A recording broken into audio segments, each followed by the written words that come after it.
It's a pleasure to be with you here today to learn from and to honor, congratulate Jeff Nokes as a recipient of the Mazer Excellence in Teaching Award on the university level. Jeff is a standard of excellence, and I would also say a master of transition. He, as a high school teacher, was selected as the top teacher in the state of Utah, and then transitioned from that role to the College of Education shortly after finding his way to our department as the history department assumed responsibilities for history teaching. And he's flourished in that role. He's the author of 2 books. The first, he's a leading authority on historical literacy. His second book, which has recently come out, engages the question of involving students in civically minded projects. And I'll also say that his progeny are no less accustomed to excellence. One of his sons, who's on a mission right now in Madagascar, will also be running at BYU, one of the top distance runners in the state. He has other children, but that's the one I'm most familiar with, and so we'll turn the time over to Jeff for his presentation today. Yeah, thanks. They ran, thanks. 2 of the boys ran a marathon together, and I thought I'd be clever and join in the last mile of the run, and I couldn't keep up with them. So they are quite runners. This is a small group, so I hope we can be informal with, and kind of conversational as we're going through things. I've got some slides, and I'll go through these and talk through them. But if you have questions, or you want me to repeat something, or slow down, or you want to elaborate on something, just let me know, and we'll play it by ear that way. So an hour from now, if I've done what I hope I'm going to do, you should be able to define disciplinary literacy. So you can say what disciplinary literacy is, explain what it looks like in your field. There's quite a few historians here, but other fields represented. You should be able to describe each of the 4 roles of the reader. And you should be able to identify ways that you can support students in each of those 4 reading roles, helping them be better readers in your discipline. And all of you, I assume that all of you have prospective teachers in your classes. So we have social studies teaching major. And so those students that are majoring in social studies teaching are attending geography and sociology and psychology classes. And so, I'd imagine you're teaching them. I'd hope for you to be able to model for them, prospective teachers, ways that they can support their future students reading. Because when they get out in the schools, this is one of the objectives we have in history education now in public schools, is helping young people at a developmentally appropriate level read more like historians read. So those are my goals for the next hour. So first of all, I want you to think about disciplinary literacy. And to start, I want you just to read this document. Can you read that back there, or do I need to read it to you, Brian? Okay.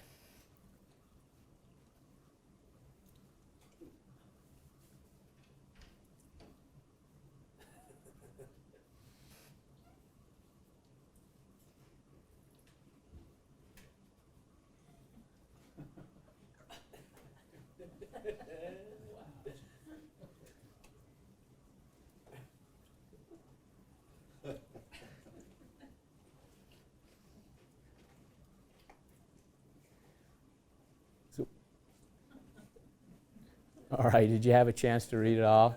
Presley is our cry, Presley, the whole thing. So this is just a choice little document. Tell me what you were doing as you read. What can you go back and rethink how you read this?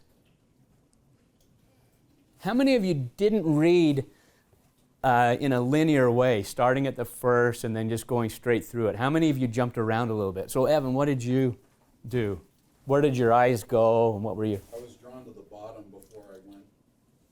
And what specifically were you looking for? So I actually thought it was a letter written by Elvis Presley. Oh, okay, uh-huh. Yeah, you saw the name there, uh-huh, so that's, okay, good. But then I went back to the top because I was interested to see what he wrote, and then I was drawn in by what his fans would have been most interested in related to his assignment in the book. Okay, good. What does that describe your approach to that? So you said you were... Well, I jumped away from the cursive writing because I have dyslexia and I don't like cursive. So my eyes were immediately drawn away from that. And then you said, keep reading it, so I thought, oh dear, I have to. And then I thought, is this on the test? All right. Okay, good.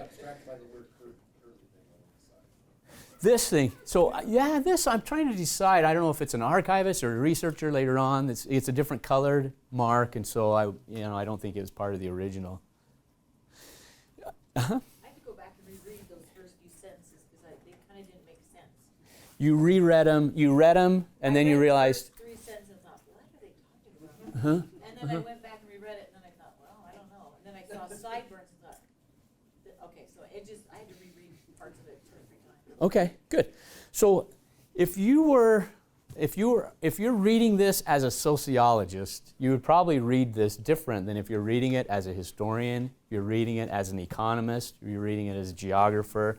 That we have in the disciplines, we have different ways of reading things. So, and since I'm most familiar with the reading as a historian, I'll talk a little bit more about that. But historians would approach this. They don't start with documents and then think of questions. They start with questions, and then they go into the archive searching for documents. And so a historian would have approached this with a question already. So I can imagine a historian who's writing this book would be really interested in this document, right? A cultural history of facial hair. So historians are going to use this to answer some kind of a question, and that question is what leads them to this document. They are, first of all, going to determine relevance. Does this really help answer my question? And they'll usually skim quickly to try to figure that out. They'll identify the genre. This is a letter, and I assume most of us read letters differently, but historians especially, we've found, they go immediately here to find out who wrote it. And then they go, who's it to? And then they look for the date, which is missing on this one. But that's, in the studies of historians reading, that's where their eyes go. They engage in what's called closed sourcing. And historians don't use these terms. Psychologists use these terms to describe what historians do. So if you're a historian and you don't know this, you do it, you just don't call it this. Closed sourcing is what you can observe about the source. So we know this was written by Linda Kelly, Sherry Bain, and Mickey Matson, or one of the three of those, for the three of them. We know they were girls that lived in Montana, and those are things we can just observe from this. But then we can also engage in some open sourcing, which is inferring things about the source. So what are some things that you would infer about them? Teenagers. Okay, their age is one thing we read. And there are clues in here you don't know, N-O. It suggests that they're younger, maybe 12, 13, young teenagers, I would guess. They could be cheerleaders. Okay, yeah, they've got the cheerleader mentality on that, so good. They could be uncoordinated cheerleaders because you don't know how we fell about them. We fell. Where is that? Yeah, the little errors in it are kind of cute. Okay, anything else that you could infer about them? I've never heard of Nokes in Montana. Is that what that says? Yeah, I know a lot of cities in Montana. it's Never a heard small of place. that. So they must be really rural. Rural, yeah. Okay. agricultural something. Yeah. It's probably like 1958 or something, because I think he went in the military somewhere around there, 57. Yeah, he was drafted Even though they're 57, deferred till 58. So you're applying your background knowledge to infer the approximate date because the date's missing from this, and so you're reading a lot into it that's not there. You comprehend it within the context. So what is the larger context of 1957, 1958? And why is Presley drafted?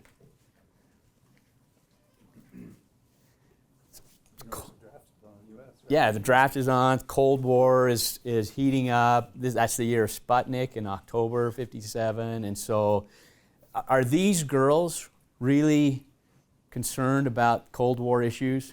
No. If they are, they don't really show it much in this letter. I mean, so this could help historians that are looking at all kinds of questions related to Cold War, teen culture, all kinds of things. Historians engage in corroboration. So they would want to find other documents that back up what this is suggesting about whatever their question is. If it's about teen attitudes about the Cold War, they'd want to find other things that show that teens really weren't that concerned in 1957 about world events. And then a close read, and this is just going through very carefully and noticing, identifying, you don't know, they're from Montana. She goes from we to I to we to I through it. And so, and I wondered if the handwriting, if it was Linda that did the writing and she signed her name first. And these are all kinds of things that you speculate with in the close read, in the open sourcing and in the close reading. All right, so that's a sense of what historical literacy is like. So I want you to think about your field now, and if we define disciplinary literacy as fluency with the texts, and when I say text, I define that very broadly. So that could be images, it could be speech, it could be music, even the music, not just the lyrics, but the music itself, that are valued within a discipline. It's fluency with the texts that are valued within your discipline. And it's the ability to use expert strategies when reading, and again, I define reading very broadly. It's just constructing meaning from whatever it is, a painting or whatever. And the ability to use expert strategies when writing. Sometimes they use literacy as kind of this, just generically being good at something. But to me, literacy has to keep its original meaning that has to do with reading and writing and making meaning. And so this is the way I think it's typically defined. So what I'd like you to do for a few minutes now, actually for 30 seconds, I just want you to think about your field and decide what are the valued texts in your discipline, whatever it is. What are the strategies that expert readers use? And you might be so immersed in the discipline, you have to, it might be tricky for you to think of what do I actually do when I read? What are the strategies they use when they write? So take 30 seconds and just think about that.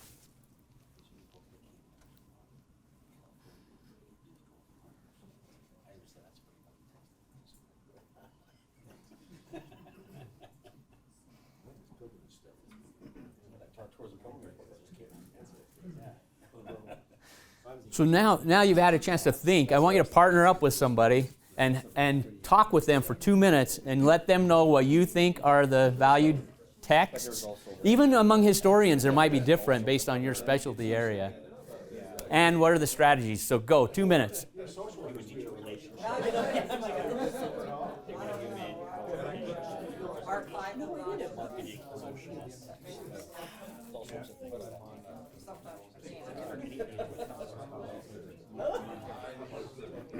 And then you look at the text itself, you take a look at the context of the text, look at the meanings of the text. I don't know. What field are you in? I'm curator. I work in reading office. Oh, okay. So, Okay. but I'm new in my role. I'm from High Spring. And so I'm just here to kind of get to know. Okay, all right, good. Glad you're here. Yeah. Do you know who's the best at open sourcing? Is Ed Stratford, because that's all he does. There's never any source information listed, and so it's all just inferring who wrote it. Even he was in the one study I did of watching the way historians read, and even if the source was given, he wouldn't look there. He would just read it and infer what he could about the source from it. Yeah. You want you to learn books. There are certain writings that are routine that provide the disciplines. That's what's valid. So I'm thinking, well, okay, so I value these texts when they're like, the context is. Take about 30 more seconds. And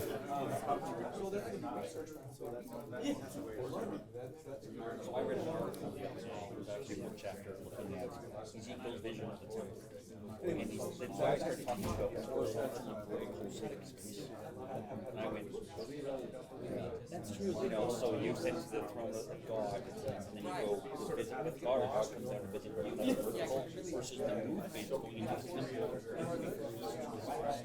That's horizontal. So now I'm thinking, you know, look at tourism as programming pathways, centers, but then people also. okay, please finish your thoughts, and then we'll regroup. I'm all set. So, pretty good. I remember this book. All right, let's hear what some of you came up with. What are Just yesterday, I was teaching my medical social class, and one of the readings was a research article, an empirical study, and so we spent about 20 minutes on how to read it, and how to work through a regression table, and how to read the introduction, and how to not get lost in the details of the methods, and how to stay with the storyline and and not get bogged down. And so we actually worked on that yesterday. Yeah, that's a text that's really valued in your discipline. I mean, that's to the be able to read a research article, and not for them not to do research, but to be able to read one. And I think it's really an important skill. So we actually worked on how to do that, and then the rest of the semester we'll have more research articles. yeah, good. Well, that's a great example. How about anybody else have texts that are Natalie? Mine tend to be like more of a story format with a lot of examples in them to showcase and to get like so that the reader understands what they're going through, like a good example and a bad example, and with kind of pro con charts. Good. Any other examples of expert strategies or valued texts in your field? A lot of mine are instructions. What you're in? I do the clothing classes. Okay. So a lot of the things they read are how to do something. That's really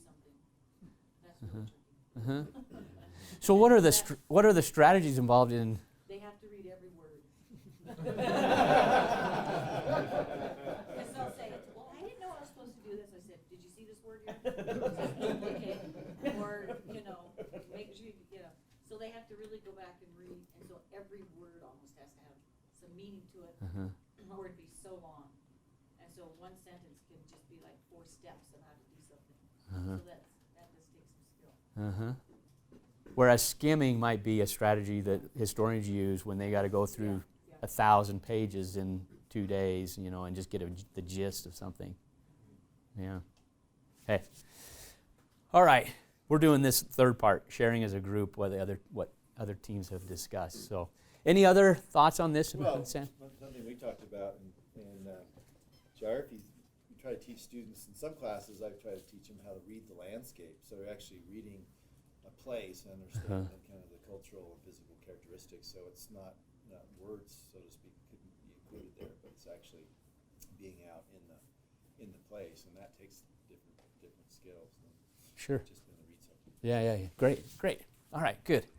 Okay, so now taking this idea of disciplinary literacy, I want to look at the 4 roles of the reader and kind of break down the reading process so you can think a little more deeply about what students are really doing when they're engaged in reading. So this is an old study, but it really, I rely on it heavily when I think about supporting students in their reading, and I still do, and I think it's really good still. They argue, they're Australian literacy researchers, but they argue that... Will that generalize to here?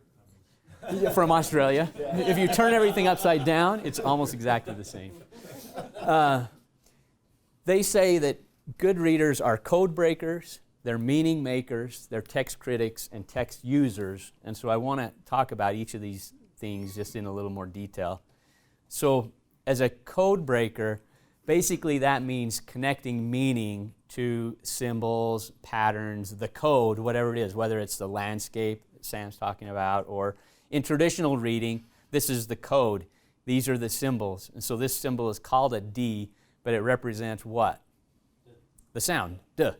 And this represents ah, and this represents good. And you're probably not going to have to worry a lot about your students, this part of their decoding, but there are other parts of decoding that you need to think about. So if you give... faith in our students.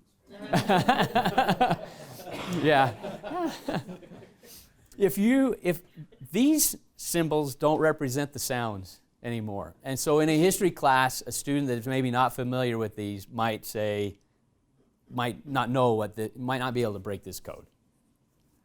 And so it takes so little time to just say, this is what these things mean. In the past, we talked about AD, and now we talk about CE. Here's an example of a reading that I give my students, and as I looked at it, I thought, this is decoding issues all over the place. They're not going to know what these things mean. And because this is not a really valued text in history, and not at the level they are in history teaching, I told them to skip this part of the article. Basically, that was that was the way I read the lit review, read the findings, don't worry as much about the methods yet. Unless I said, if you're interested in educational research, then read through that, and I'm happy to talk with you about it. But that's the way I tried to help resolve that. There are codes embedded in this image. And so the monster, for example, how do you break the code? And I mean, you can probably identify what this is. What? The hat is the key to breaking the code. Represents? World War I, Germans. Yeah, okay, good. Right. Code breaking issues here. You think cursive is bad? Try old cursive and paper that's worn out. So how do I resolve or help my students with code breaking issues on this? I give them this on one side of the paper, and I give them this on the other side of the paper. It's just a transcript of the same thing. Because I want them to look at the original, but I also want them to be able to read it. And this is a key thing. If code breaking takes a lot of the students' working memory, like they have to really work hard to break the code, there's less working memory left to think deeply about what they're reading. And so we want code breaking to happen almost automatically so that it's not consuming their cognitive resources, then they have those cognitive resources left to think deeply about what they're reading about. Code breaking issues. The long S is going to create some problems. And so I can just very simply say some of the documents you look at might use the long S. If you read it it looks like an F. If you read it as an F and it doesn't make sense, try reading it as an S. And that usually resolves that. These kind of abbreviations. 40S, 4L, 10L. What are those?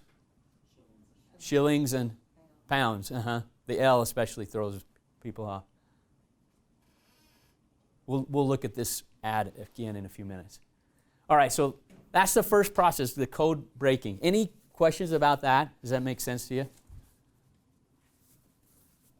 And I would just say the key thing is to try to make it as automatic as possible for students so they can, I mean, that's such a small part of what we want to have happen, but it's a vital part. We want them to be able to think about other kinds of things instead. To make it simple, doesn't that require them to have a lot of experience to train themselves to do that? It depends on what the codes are they're trying to break. So sometimes, and it depends on your objectives, I should say too. So if your objective is to teach them how to be better code breakers in a code that's really, really unfamiliar, then maybe that's as good as it gets. Maybe that's your focus of instruction, is just helping them break the code. But for most of us, most of the time, I think we want to go well beyond the code breaking with our objectives. You get what I mean? So it just depends a lot on what your objectives are. That is my cop-out answer for every question that I get from my history teaching students. It depends on your objectives. It just depends on your objectives. How do you do this? Depends on your objectives. Yeah. Yeah. And so it may be,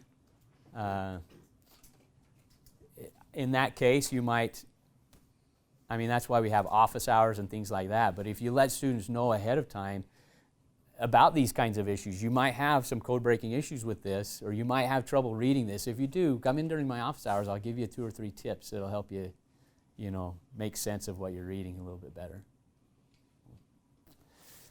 It's good questions. What they're learning though is the terminology. Is that what you mean? So the terminology is probably moving into the next step of the meaning making. So that's where they're really comprehending what they read. So I can break this code, and not necessarily imagine a dog. But this is the next step, is conjuring up meaning once you've broken the code. So as an example, I can read this and sound pretty, not fluent necessarily, but I can sound like I speak Spanish, and I don't have a clue. I put this in a PowerPoint slide years ago as an example, and I haven't bothered to look up the reference lately. So I really could read it, and I couldn't tell you what I'm reading.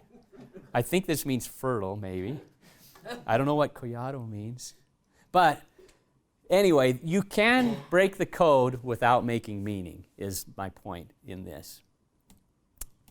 This, I think, is going to create meaning-making issues for some students. They're going to wonder, what is subscriber? And if I have students reading ads like this for enslaved individuals that have run away, subscriber is included in almost everyone. The first line is almost always the same, run away from the subscriber. So that's a word that I want to define for students. It's the person that's placing the ad, basically, is the subscriber in this.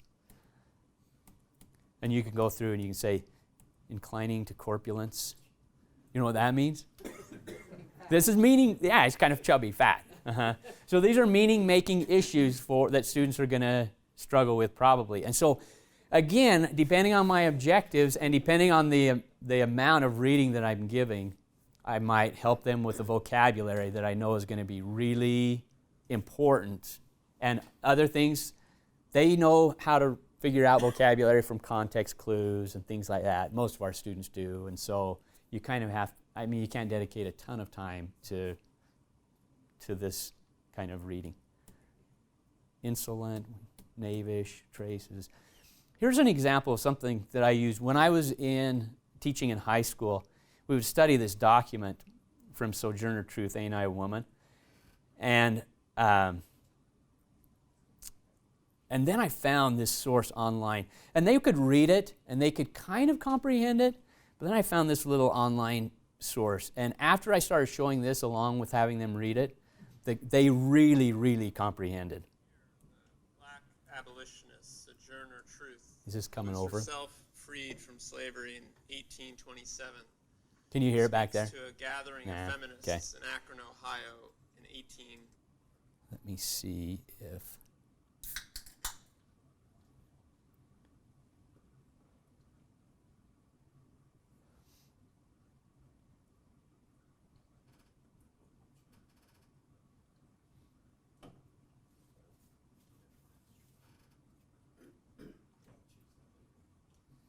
All right, let's try it again.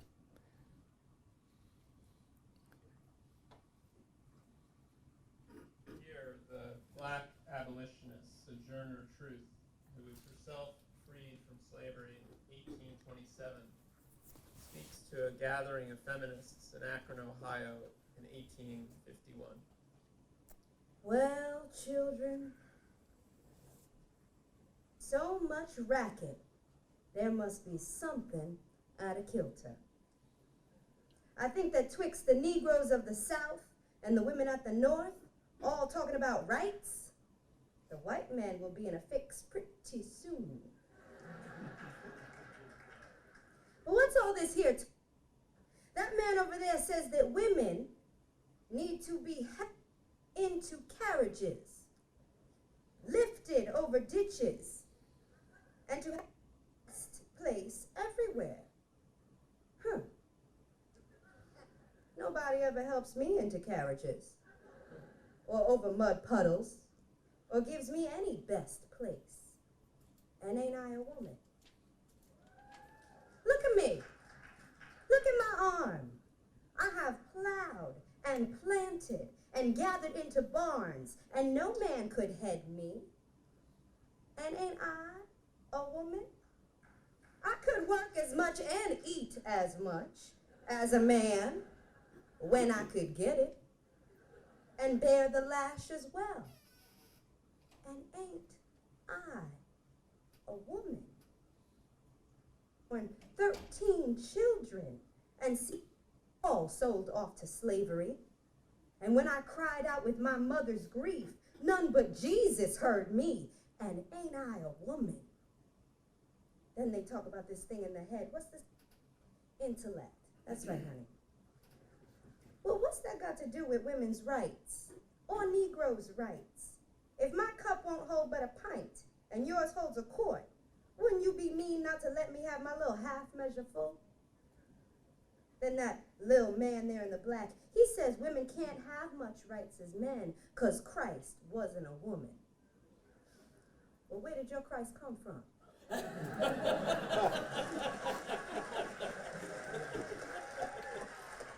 Where did your Christ come from? From God and a woman. Man had nothing to do with him.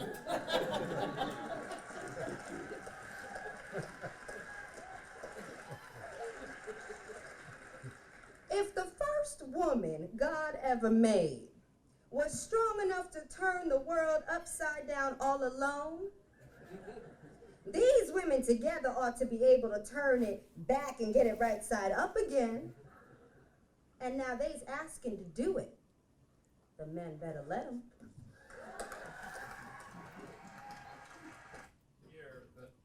Doesn't that give you a different, I mean, that, to me, that really creates a meaning from it.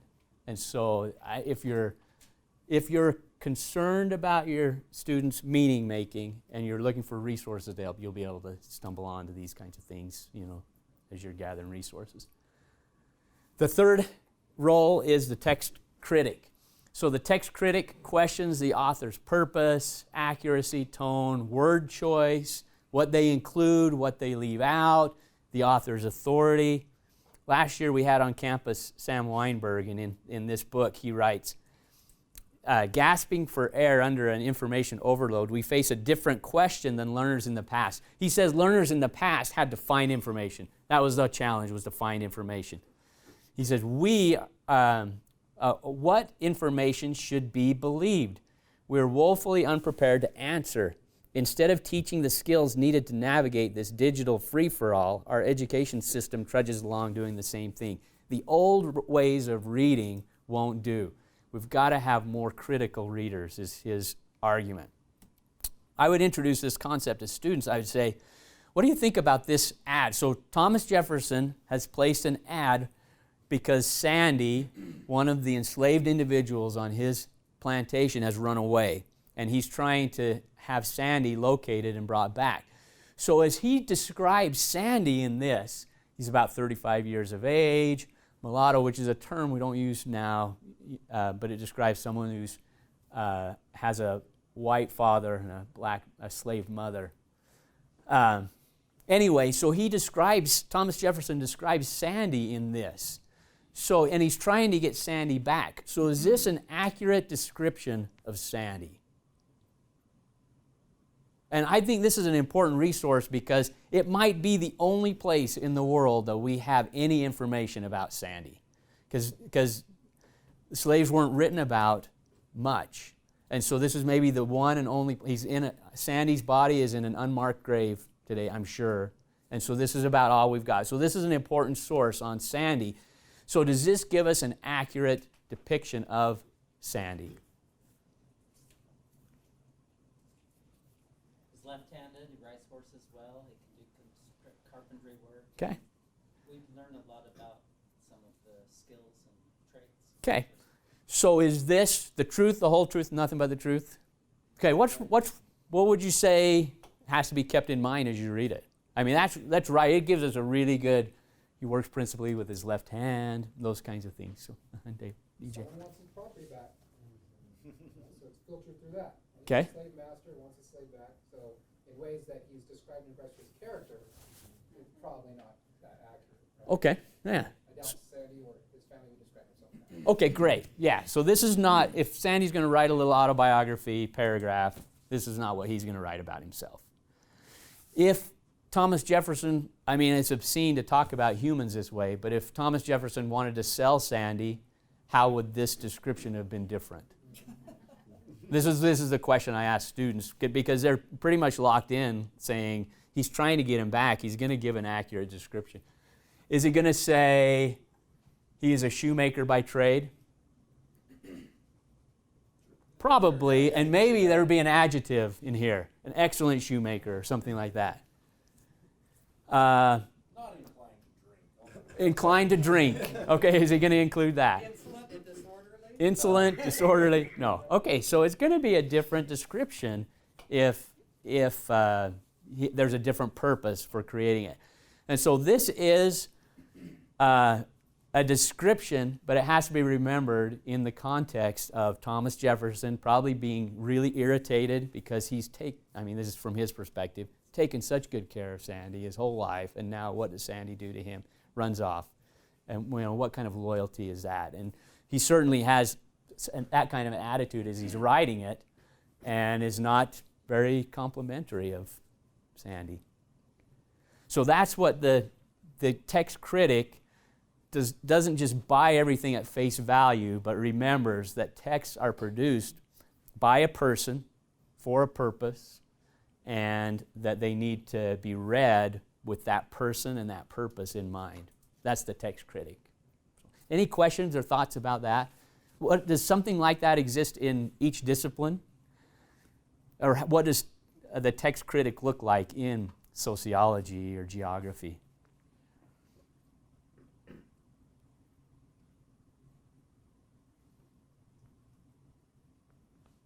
Or in sewing or cooking? Something that came to my mind is, so I do mental health services research, and there are hundreds and hundreds of evidence-based treatments, and the way that you would read an article that was written by the developer of the treatment has a little bit different context than if you're reading someone who's far removed doing a replication of it. And so there's just some nuance there to say, well, the developer's testing it in-house with a pristine setting. This will be different if we tried it in the community removed from that. Good. Yeah, that's a great example. Good. Any other thoughts or examples? Well, I think in a lot of disciplines, we see writers who write through a particular theoretical framework as well. They have this lens that they bring to what they're writing, that's informed by perhaps the theory that they're trying to convey as well. Great. Yeah, good example. Cool. All right. Last of the 4 roles is the text user. So students are text users. In fact, sometimes we have to say, you can't use your phone in this class or your computer in this class or whatever. They want to use their phones. They want to write. They want to read. And so what we need to do is try to create authentic reasons and purposes for writing that match to some degree what the purposes are that historians or sociologists or geographers have when they read and write. So a historian, for example, uses texts as evidence to answer questions or to substantiate claims or to build an interpretation. They use text to gain a balanced perspective. They look at secondary sources, other things that historians have written, so that they can figure out what others are saying about this topic. They have real reasons for the reading that they're doing, and these reasons are central to their research. And they need background knowledge. And if you compare the reasons that historians read with the reasons that kids read in our classes, they're usually very different. So if they're reading to just gather information, typically, in a typical,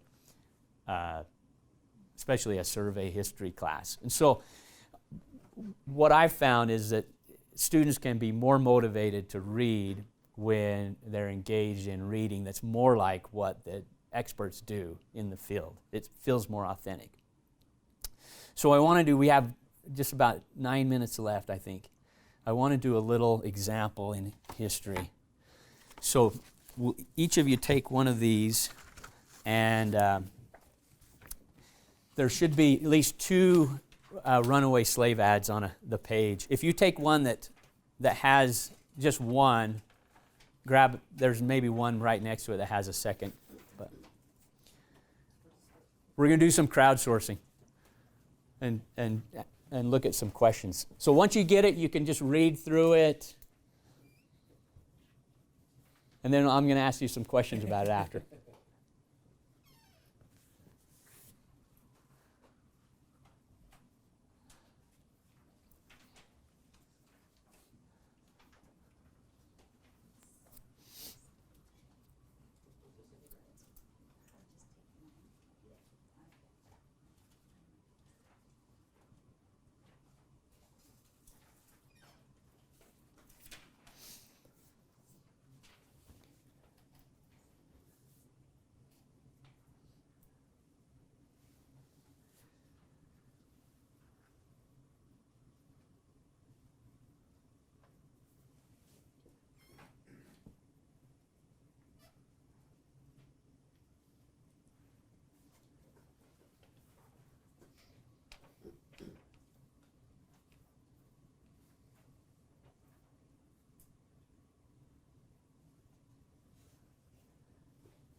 Okay, have you had a chance to look at two ads? So what I'd like you to do is have your left hand represent one of the ads and your right hand represent another. And we're just going to do just a kind of a quick survey to get a feel for the kind of the portrait of the typical enslaved individual who chose to run away. And that was one of their ways of resisting. So how many of you, so you'll raise one hand or both hands, depending on, for the two individuals that you read about. How many of them were men? So one hand or both. If both were men, raise both hands. If one was man. How many were women? Okay, so what does that tell us? Do you think that's just is that a trick of the evidence, or do you think that probably represents how things really were? Do you think men ran away more often than women? In that ratio, because it was about, what was it in here? Sample, I don't know. What's that? It depends on your sample. Yeah, the sample is not very good. No, but with runaway slave ads, the sample is not real great anyway, because they were more likely to place an ad for someone of higher value than a field hand that ran, and so there's already some tricks of evidence that. And this is not a very good. These are just online digital archives. So, but it looks like from the sample that we had. What's that? More men than, yeah. Yeah, it looks like a lot more men ran than women. How about ages? So raise your hand or both hands if your person was, if you had anybody younger than 10. Okay, 2. 10 to 15. 15 to 20. 20 to 25. 25 to 30. 30 to 35. 35 to 40. Over 40. Okay, so we can see almost a perfect bell curve with the ages, with the peak being where? Yeah. What's 20, 25-ish? Yeah. Okay, good. How about, did any of them list occupations? What were some of the occupations that you saw listed? We saw shoemaker in the one on Sandy. Seamstress. Seamstress? Okay, good. Chairmaker. Chairmaker, okay. A baker. All right, not very many listed occupations. How many ran away in a group that talked about the group they ran with? Okay, so we're like not maybe a tenth or something like that, or 1 out of 8. How many of the ads talked about their former owner, formerly the property of so-and-so? So a few, both of yours, DJ. Why do you think they would include that? Pardon? Why would they? Maybe they were missing a family member, a child, Yeah. a spouse. Yeah. Using these ads, a lot of historians think that a lot of the runaways were not escaping for freedom. They were escaping to go back to see loved ones in a former plantation. And so maybe a tenth of them list the formerly the property of so-and-so for that reason. Did any list expected location? Could be somewhere. All right, so a few. How many listed some kind of a scar or injury? Okay, quite a few. Any list branding? A couple. Any list any other specialized skills, like could play a musical instrument or something?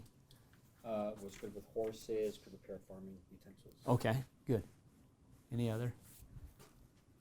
Took things. So a lot of them it says what they took with them. All right, we could go through. How many refer to a man, somebody that's 30 as a boy? One of my boys ran, this 30-year-old. Yeah. Okay, good. All right. Do you see the value of this kind of an exercise where you're starting to get a feel for, and we're using these texts the way historians would. This is evidence to answer a question. Which of the enslaved individuals were more likely to run away, and what were kind of the conditions that led to their running? I think this is my favorite one of all. I want to write a story about it, but it won't really help with my tenure process. So,